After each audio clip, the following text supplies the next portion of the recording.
علی بھائی اگلا سوال ہے، چند ہفتے پہلے علی بھائی نے ایک مجلس میں ضمناً اس بات کا ذکر کیا تھا کہ سیدنا موسیٰ علیہ السلام اتنے غصے والے تھے کہ انہوں نے ملک الموت یعنی حضرت اسرائیل علیہ السلام کو تھپڑ مار کر ان کی آنکھ نکال دی۔ ہم نے قرآن حکیم میں تو یہ پڑھا ہے کہ موسیٰ علیہ السلام نے مکہ مار کر ایک فرعونی کو مار ڈالا تھا۔ یہ اسرائیل علیہ السلام والا واقعہ کہاں لکھا ہوا ہے؟ پلیز اس کا حوالہ اور ڈیٹیلز بھی بتا دیں، جزاک اللہ۔ دیکھیں جی، اللہ کا شکر ہے کہ مکے والا واقعہ موجود ہے قرآن کے اندر، ادروائز ان حدیثوں کو منکرین حدیث کے شر سے بچانا مشکل ہو جاتا ہے۔ وہ کہتے ہیں یہ پیغمبر کا کریکٹر ہے کہ وہ تھپڑ مار کے آنکھ نکال رہا ہے، تو پھر ہم ان کو الزامی جواب کے طور پہ کہتے ہیں کہ قرآن میں بھی تو موسیٰ علیہ السلام کا ذکر ہے کہ ان سے ایک قبطی مارا گیا تھا۔ وہ آپ نے انٹینشنلی بندہ نہیں مارا تھا، جو قرآن پاک میں سورہ طٰہٰ کے اندر، سورہ قصص میں، باقی جگہوں پہ ڈیٹیل سے حضرت موسیٰ علیہ السلام کا تو سب سے زیادہ ذکر ہے، 125 دفعہ تو نام آیا ہے قرآن میں۔ کسی پیغمبر کا اتنی دفعہ نام نہیں آیا بائی نیم۔ ویسے سب سے زیادہ ذکر ہمارے نبی علیہ السلام کا ہے، چونکہ آپ تو سامنے موجود تھے، تو ایز اے تھرڈ پرسن نہیں، سیکنڈ پرسن، صرف قل ہی 330 دفعہ آیا ہے نبی تم فرما دو، لیکن نام جو ہے وہ صرف 5 دفعہ آیا ہے، 4 دفعہ محمد اور 1 دفعہ احمد، اس پہ میرا کلپ ریکارڈڈ ہے۔ تو موسیٰ علیہ السلام اور ان کی قوم کا ایک بندے لڑ رہے تھے، تو وہ چھڑاتے چھڑاتے گھوسا مارا، جیسے چھڑانے کے لیے کہتا، پھر موسیٰ علیہ السلام تو پتہ ہے جلالی سن، وہ بندہ ہی مار گیا۔ پھر وہ چلے گئے، اللہ تعالیٰ سے معافی مانگی، کہا شیطان نے مجھ سے کام کرایا، میری نیت نہیں تھی۔ یہاں پہ بھی بخاری اور مسلم دونوں میں حدیث موجود ہے کہ ملک الموت، جن کو ہم اسرائیل بھی کہتے ہیں، اسرائیل نام کسی حدیث میں موجود نہیں، البتہ ہمارے سلف نے اس کو استعمال کیا ہے۔ ابن جریر طبری جو اہل سنت کے بڑے مفسر ہیں، شروع کی تفسیر ابن جریر انہوں نے لکھی، المتوفیٰ 310 ہجری، انہوں نے اسرائیل نام کو یوز کیا۔ باقی تو نام ہم استعمال کرتے ہیں نا، جبرائیل، میکائیل، اسرافیل، یہ تو نام وہ ہے جو قرآن اور احادیث کے اندر آئے ہیں۔ اسرائیل نام نہیں آیا، اسرائیل کے لیے ملک الموت کا لفظ آیا ہے قرآن میں۔ ایک اور نام بھی ہے عزازیل، وہ پتہ کتنا ہے تواڈے بیلی دا شیطان، عزازیل عزت والا۔ تو یہ جو ایل ہے نا، یہ لفظ اسرائیل بھی آپ نے لفظ سنا نا قرآن میں، حضرت یعقوب علیہ السلام کا نام ہے اسرائیل، اس کا مطلب ہے اللہ کا بندہ۔ اسرائیل ایک سٹیٹ بھی ہے نا، اس کے نام سے ہمیں کوئی اختلاف نہیں ہے، ان کے کرتوتوں سے ہے۔ تو یہ ان ساروں کے معنی یہ اللہ ہی کی طرف منسوب ہیں، جبرائیل، عزازیل، اسرافیل، میکائیل، اسرائیل، اسرائیل، ہیبرو لینگویج میں، عبرانی زبان کے اندر۔ تو یہ بخاری مسلم دونوں میں موجود ہے کہ انسانی شکل میں حضرت اسرائیل علیہ السلام آئے اور کہا کہ حضرت موسیٰ علیہ السلام سے کہا کہ آپ اپنے رب کے حکم کو اوبے کیجئے، یعنی اپنی جان میرے والے کرو۔ ان چلتا پھرتا بندہ ہوئے، انہوں نے کہا ہاں جی سر چلو تیاری جے۔ اور پھر موسیٰ علیہ السلام، تو حضرت موسیٰ علیہ السلام نے ایک تھپڑ مارا اس کو، اس کے سے اس کی آنکھ نکل گئی۔ اب ظاہر ہے کہ حضرت موسیٰ کے ساتھ تو مس بیہیو نہیں کر سکتا تھا نا، اللہ کا بھیجا ہوا پیغمبر تھا وہ، اور آپ کو پتہ ہے یہ چاروں فرشتوں کے پیغمبر ہیں، جبرائیل، میکائیل، اسرافیل اور اسرائیل یعنی ملک الموت علیہم السلام اجمعین۔ یہ انبیاء کے یعنی فرشتوں کے انبیاء ہیں، اسی وجہ سے یہ انسانوں کے انبیاء کے استاد بھی ہیں، ورنہ نبی کا استاد غیر نبی نہیں ہو سکتا۔ یہ میں آپ کو لاجیکلی بتا رہا ہوں۔ تو حضرت جبرائیل علیہ السلام انبیاء میں سے ہیں، فرشتوں کے انبیاء میں سے۔ تو وہ پھر اللہ تعالیٰ کے پاس واپس چلے گئے، حضرت ملک الموت، کہا کہ یا اللہ مجھے اس بندے کے پاس بھیجا ہے جو مرنے کو پسند نہیں کرتا، مرنے کو تو کوئی بھی نہیں پسند کرتا۔ تو اللہ تعالیٰ سے انہوں نے ریکویسٹ کی، تو اللہ نے ان کی آنکھ ان کو واپس کر دی۔ یار حضرت اسرائیل علیہ السلام کی آنکھ نکل جائے تو وہ کس سے ملتی ہے؟ اللہ سے۔ تو آپ کا تو فرید الدین گنج شکر کا واقعہ مشہور ہے، کہنا کہ آن دے آنکھ آندی ہے تو آن دے۔ سر کوئی نہیں آنکھ دے سکتا، ہاں اللہ اگر کسی نبی کو معجزہ دے جیسے کہ حضرت عیسیٰ علیہ السلام کے لیے آتا ہے وہ تو ثابت ہے، ورنہ اگر وہ کہتا ہے کوئی بزرگ بھی دے سکتا ہے تو اس بزرگ کے ماننے والوں کی آنکھ نکلوا دیتے ہیں، جا کے بزرگ سے لے کے بتائیں. کوئی کچھ نہیں کر سکتا، اسرائیل بھی نہیں کر سکتا. اچھا ایک کہتے ہیں اسرائیل کو روح کھو لی، گیچی مروڑ دے 2 منٹ تہاڈی روح کھونے والے ہو. تو وہ تو پیغمبر تھا نا. بخاری مسلم میں حدیث ہے کہ اللہ تعالیٰ کسی پیغمبر کو اس وقت تک موت نہیں دیتا جب تک کہ اس کے سامنے یہ آپشن نہ رکھ دے کہ وہ چاہے تو اپنی امت کے پورے ٹینیور تک زندہ رہے.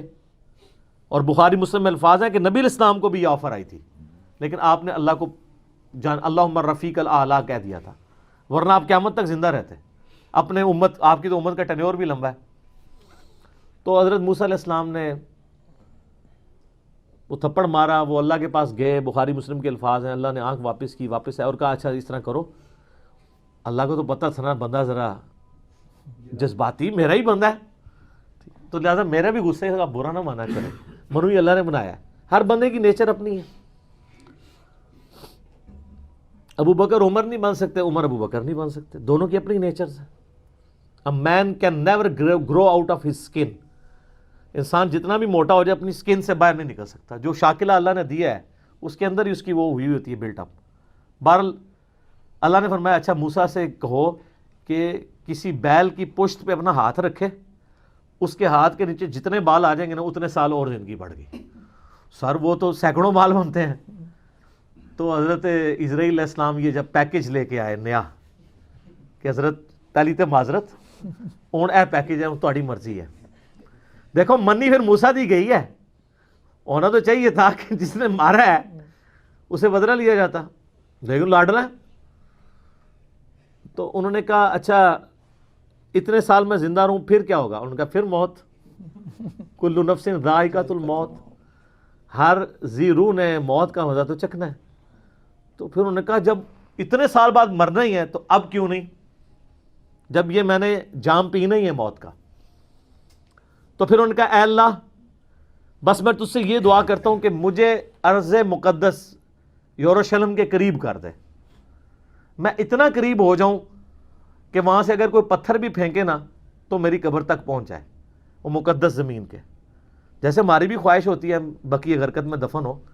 مسلم شریف میں حدیث ہے کہ جس نے مدینے کے مصائب پہ صبر کیا تو میں اس کا شفیع بنوں گا. ترمذی میں الفاظ ہیں کہ ہو سکے تو مدینے میں مرو، جو مدینے میں مرے گا میں اس کی شفاعت کروں گا. اور بخاری میں حدیث ہے حضرت عمر کہا کرتے تھے اے اللہ مجھے شہادت کی موت دینا، اپنے رسول کے شہر مدینہ میں موت دینا. اللہ نے دونوں ان کی دعائیں قبول کر لیں، کیونکہ سب سے پہلے شفاعت اہل مدینہ کی ہونی ہے، بشرطے کہ وہ آپ کے فرقے کا ہو. ہاں سر فضائل اعمال والے شیخ زکریا صاحب بھی مدینہ شریف بقیع غرقد میں دفن ہے، اور فضان سنت والے الیاس قادری صاحب کے پیر صاحب ضیاء الدین مدنی بھی وہاں پہ دفن ہے، اور ہماری ماں سیدہ عائشہ بھی وہاں دفن ہے، امام حسن علیہ السلام بھی وہاں پہ دفن ہے، امام باقر بھی وہاں پہ دفن ہے، امام مالک بھی وہاں پہ دفن ہے، حضرت عثمان غنی بھی وہاں پہ دفن ہے، اور عبداللہ ابن ابی بھی وہاں پہ دفن ہے. قبروں سے کوئی فرق نہیں پڑتا، اتنے نیک لوگوں کے ساتھ اس منافق کی قبر بھی ہے. پہلے تو سانجے قبرستان ہوندے سن نا. تو اچھا انہوں نے دیکھ لیں اس سے اسرائیل سے نہیں کہا کہ منو جا لین دے، اللہ سے ہی مانگا ہے. تو اللہ نے ان کو قریب کر دیا، اور نبی علیہ السلام فرماتے ہیں جب وہ قریب ہوئے تو وہاں پہ ان کو موت دے دی. اور اگر میں چاہوں تو تمہیں سرخ ٹیلے کے پاس موسیٰ علیہ السلام کی قبر بھی دکھا سکتا ہوں.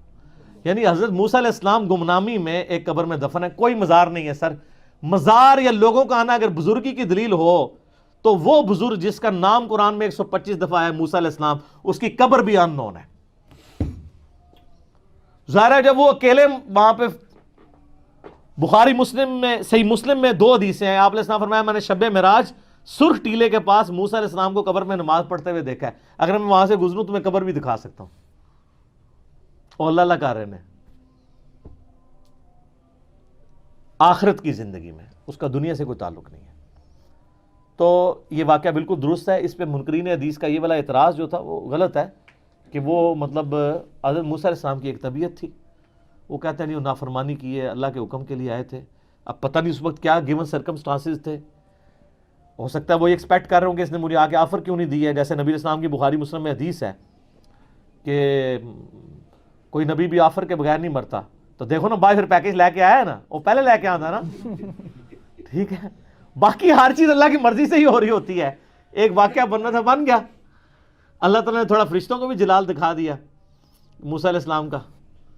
تو باقی وہ جب پیکج لے کے آیا تو پھر دیکھیں انہوں نے اس کو ڈیل صحیح طریقے سے کیا. تو موسیٰ علیہ السلام نے اللہ کے بندے ہیں, پیغمبر ہیں, اور اللہ کے بڑے لاڈلے ہیں. باقی جو موسیٰ علیہ السلام کے بارے میں جو واقعات ہیں نا, جو مثنوی مولانا روم میں لکھے ہوئے ہیں, وہ تو انتہائی گستاخانہ اور جھوٹے واقعات ہیں. کہ جی ایک بندے کو دیکھا, وہ جناب وہ اکیلا بیٹھ کے کہہ رہا تھا کہ میرا رب آئے میں اس کو کنگھی کروں, یہ کروں, وہ کروں. تو حضرت موسیٰ نے اس کو سمجھایا.